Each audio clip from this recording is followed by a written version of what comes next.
Before we begin our main program, we want to give you an update on what we've been doing as an organization this past year and what some of our plans are for this upcoming year. And for that, please welcome one of our state's leading education advocates, our president, Ann Manesi. Ann?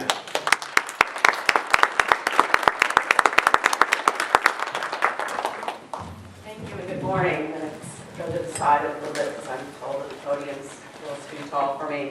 Welcome, everyone. Thank you, Patriots, all for coming out. Connecticut Republican Assembly has had a banner year. We've doubled in our membership. We are taking our time, and we are connecting with many great conservatives. We even have a couple people who have left those other parties or unaffiliated to be seeing what real Republicans are in the state. So we have about 500 people that we are friends with. So they are people who may not be members yet, but we are connecting with them to do God's work in the state of Connecticut. We are working on testimony. I mentioned that to Peter this morning. We'll be starting off with the General Assembly since it's opened already. So we're really moving and shaking throughout Connecticut. So I thank you all for coming and being a part of it. Our little game of this morning, I hope you noticed that you had dots on your tag. So check out the dots and see what count that represents your county. So anybody at your table or surrounding, when you're meeting and greeting today, you'll know that those individuals are from your county because we are spreading throughout counties. We have 2 official chapters right now, and one is Jeff. Jeff, can you stand up? Hello. Jeff Weiss is the president of the New Haven County chapter. And we have David Seymour. David is the president of the Hartford County chapter. We also have 2 that are working. Jerry Martinez, the Litchfield County chapter. And Catherine Saris, who's president of the Fairfield County chapter. She couldn't be here today, she had work. But that's Catherine's sister. Catherine's sister and Savannah are also members, and they're here too. I thank you. And now we have a meetup date for Tolland County coming up in March, and Middlesex hopefully, and New London, and we have 8 counties. If people are not sure of your geography in Connecticut, but we hope to be in every county definitely before November. Okay, so I went through a couple of different things, but I'd like to welcome our legislators that are here. If you can rise, just hold your claps for the end. We have our former Connecticut Republican Assembly President, Mark Anderson. Representative Ann Dauphiné. Some people may not be here yet. Representative Kim Fiorello, Representative Mike France, Senator Rob Sampson, and Representative Dave Wilson.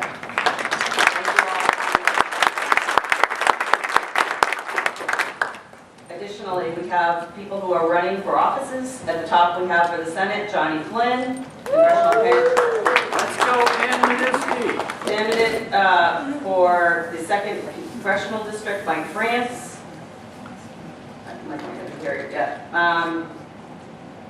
Congressional candidate for the 4th District, Michael Goldstein. Congressional candidate for District number 5, George Logan.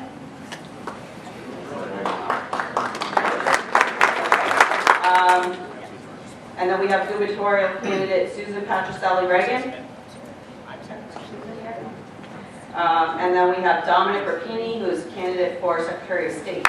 Yeah. I do not have Karen Reddington Hughes. Can we acknowledge Karen? She is going to be running for Dane Wilson's seat. I just found that out today.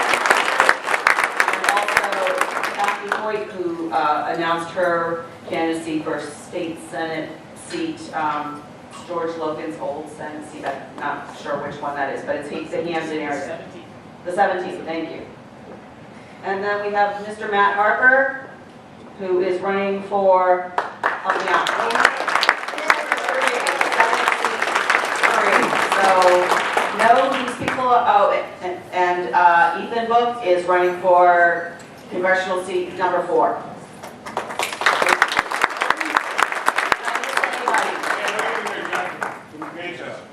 Four senatorial.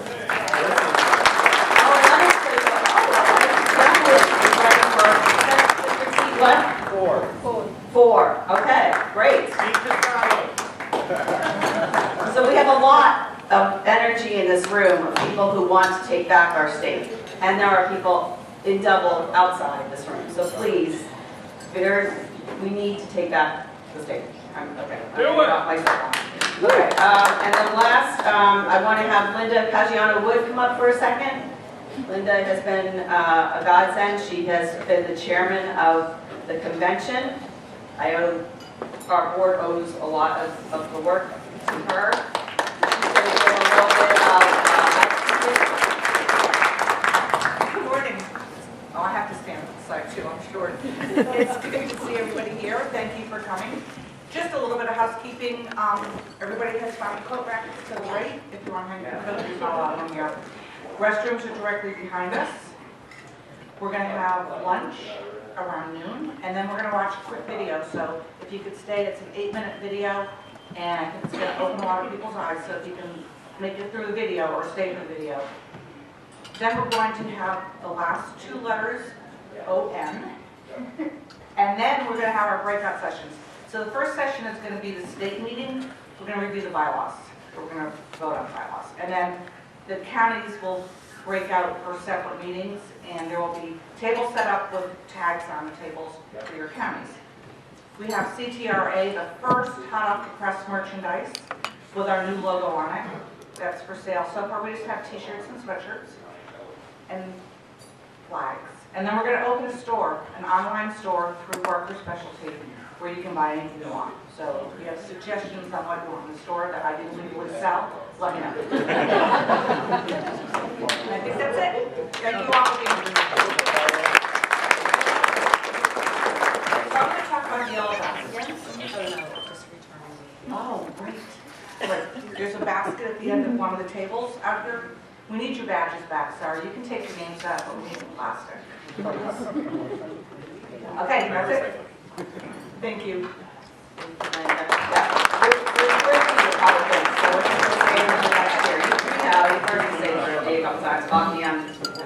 Here's the basket. And then, so make sure to stop by, as Linda said, we have the merchandise table for CTRA. We also have tables with information. We have our groups that we partner with, Fight Voter Fraud, Brave Enough to Fail, Charter Oak Leadership, Hillsdale College, Heritage Foundation, to name a few. There's also a lot of campaign literature, so please help out the campaigns in your area. Okay, and with that, Marty, right back to you. Thank you. All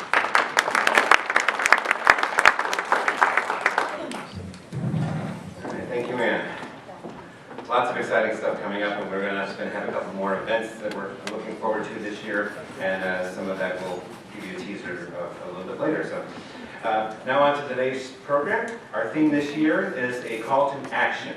And just like last year, each letter of that word corresponds to one idea or tactic that we want to teach all of you how to use, because as 2020 has proven to us, we are not a nation of laws, and we never have been.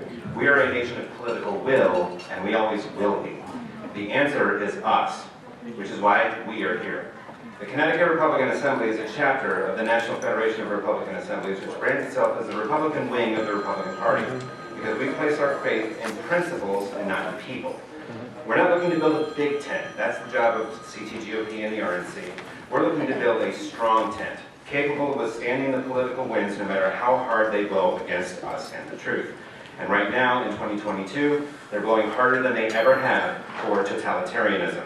In fact, a recent Rasmussen poll showed that the Democratic Party has now fully embraced authoritarianism.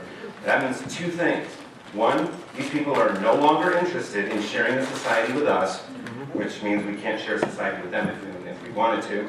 And two, there's also no more pressure from within the Democratic base to reject this insanity. Make no mistake, our culture is in an existential crisis, and we have finally entered a zero-sum game. Either American exceptionalism will be preserved, or American Marxism, as Mark Levin calls it in his new book, will become our new normal. There is no middle ground between the two, and this will be settled in our generation. The theme for this year's event was inspired by that work, and the clarion call Levin issued to us in his book. Quote, "Even though our future seems bleak, we must not now or ever surrender to this enemy from within.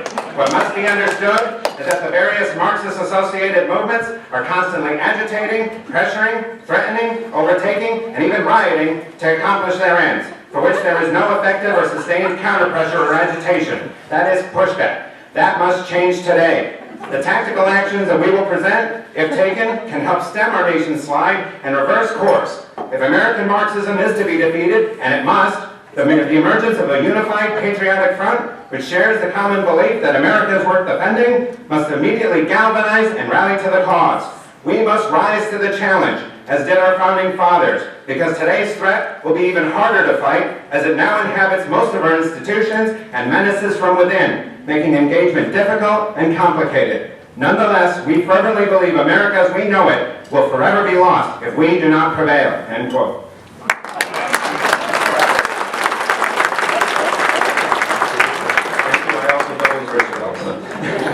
To further illustrate how dire our situation really is, I'm going to give you an analogy from one of my favorite movies, The Untouchables.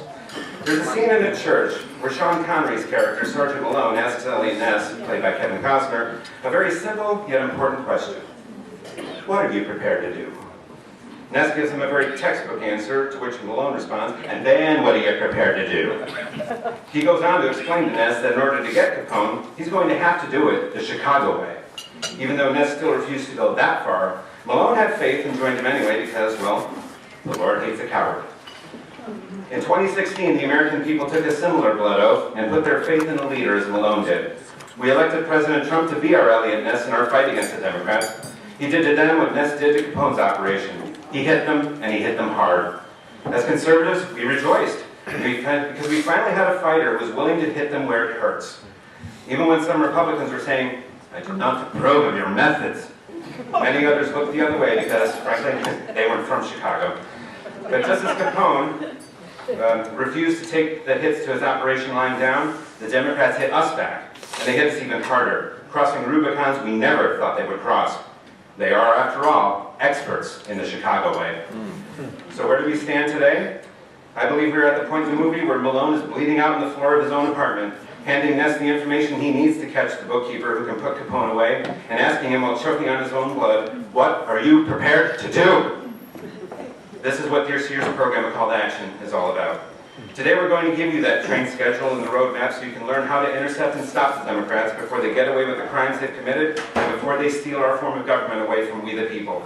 And since that train is about to leave the station, let's begin by once again becoming active participants in our constitutional Republican form of government. That means we have to start showing up. It's not a joke. I'm not joking. Okay, that's fine. The A in this year's theme stands for Attend Every Meeting Available. This includes your local town or city councils, boards of education, public hearings, and even shareholder meetings, which you can attend by buying just one share of stock in a publicly traded company. That's all you need to attend it.